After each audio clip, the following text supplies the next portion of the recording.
Hello and welcome to Insights with Thomas Caldwell on February the 3rd, 2022.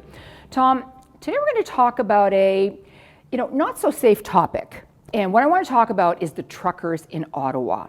So, once you dig through the surface issues, you know that there are bigger issues. So what are your thoughts? Absolutely. Well, all protests attract lunatic fringe, agent provocateurs, that is people trying to make it look extremists. And unfortunately, the media has focused on that, and the government has too, to try to diminish it.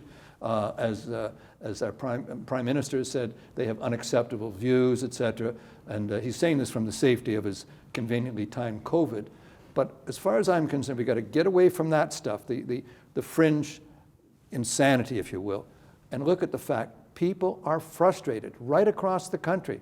There's been tremendous support for these truckers. They're unhappy with Ottawa. They're unhappy with losing freedoms. They're concerned about bigger issues than even COVID, we've got a lot of mental issues, etc.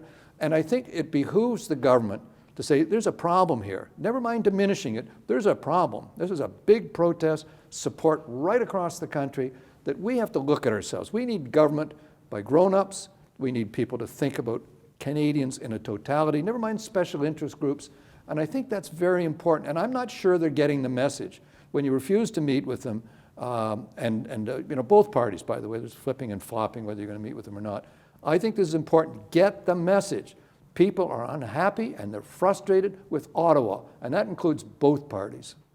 So, okay, I'm going to talk about the V word now. The V word. Volatility. Volatility. I wonder what we're leading to. and it's freaking investors out. I mean, people are afraid. So what are your thoughts on the markets and volatility? Volatility is a fact of life in publicly traded markets. Typically, markets, when they adjust to a new circumstance or prevailing wisdom, it'll move very quickly to a new level. And it'll stay at that level, waiting for a different revelation, and it'll bounce around in that time. And traders can contribute to volatility. If I had to say anything about volatility, it would be a simple phrase: use it. I always take a longer-term view. When the market is crashing down, the key is to say, well, what do I like out here? It's now having a discount.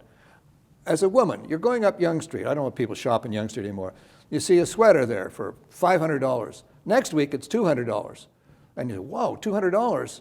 What do you do? Now, I buy it. I know, but that's what you, in the market, but an investor would say, oh, well, maybe next week it might be $100. I'm not going to buy it now. And all of a sudden it's back to $500 again. So use the volatility to acquire positions, and don't get faked out of the market. Don't get faked in the market. During that down drip of a few days back, people were calling, oh, should I stop? No, just stay with it. And the ones that have done have benefited from it. So use volatility. Great. Thank you so much, Tom. Thank you. And thank you all for watching. Bye for now.